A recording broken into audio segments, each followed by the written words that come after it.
আসসালামু আলাইকুম সবাইকে। এটা ছিল আমার মেট্রো রেল ভ্রমণের ১ম দিন। তো সেদিন ছিল ১৬ই ডিসেম্বর। কাজে অনেক লম্বা লাইন ছিল। দীর্ঘ ১ ঘন্টা লাইনে দাঁড়িয়ে থাকার পর অবশেষে আমরা টিকিট পেয়েছি।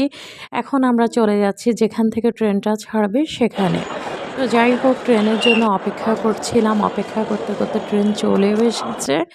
এখন আমরা উঠে গিয়েছি ট্রেনে। অনেকক্ষণ দাঁড়িয়ে থাকার পরে অবশেষে সিট পেলাম।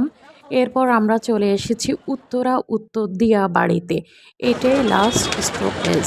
আচ্ছা যাই হোক, তারপর অনেক যেহেতু ঠান্ডা পড়ছিল, আমরা গরুর দুধের চাও খেয়ে নিলাম। এরপরে আমরা অটোতে করে চলে এসেছি বউবাজারে, যেখানে পাওয়া যায় ভাবিদের হাতের হাঁসের মাংস, চালের গুঁড়ার রুটি, এরপর কালো ভুনা সব কিছুই। তো যাই হোক, এখানে আমরা হাঁসের মাংস আর কালো ভুনা আর চালের গুঁড়ি রুটি নিয়ে নিয়েছি। বিশ্বাস করবেন না, হাঁসের মাংসটা আর কালো ভুনাটা এত মজা ছিল আসলে।